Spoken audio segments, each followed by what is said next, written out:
We begin with breaking news from Vietnam, where the second summit between President Trump and North Korean dictator Kim Jong Un is officially underway. They are sitting down to dinner right now after another historic handshake and a brief one-on-one meeting. The two leaders want to make progress on denuclearization after their first summit in Singapore last year.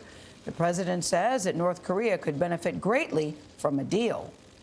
Mr. Trump. As I've said many times, and I say it to the press, I say it to anybody that wants to listen, I think that your country has tremendous economic potential, unbelievable, unlimited. And I think that you will have a tremendous future with your country, a great leader. And I look forward to watching it happen and helping it to happen. And we will help it to happen. Mr. Trump will have a major distraction at home. His former lawyer and personal fixer, Michael Cohen, speaks out this morning on Capitol Hill. The president tweeted that Cohen, quote, did bad things unrelated to Trump. He is lying in order to reduce his prison time. Face the Nation moderator and senior foreign affairs correspondent Margaret Brennan is at the summit in Hanoi, Vietnam. Margaret, good morning. Good morning to you, John. Well, that dinner that the two leaders are having will help determine the tone of negotiations tomorrow.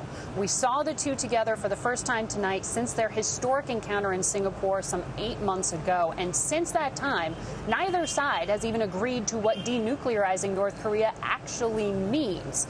The goal of this summit is to draft a roadmap and sketch out the specific next steps. So once again, President Trump is granting Kim Jong Un a prominent position on the world stage. So far, that is all the U.S. has offered.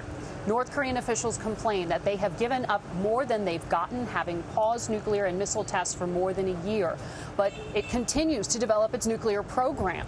Meanwhile, in the past weeks, the State Department, led by Secretary of State Mike Pompeo and negotiator Steve Biegun, have been trying to nail down specific commitments ahead of this meeting. And I am told there has been progress, but it has been slow. On the table right now, the U.S. is considering a number of offers, including opening a diplomatic liaison office in Pyongyang to keep communication channels open, taking North Korea off the state sponsors of terrorism list, even floating the idea of a peace agreement to formally end the state of war.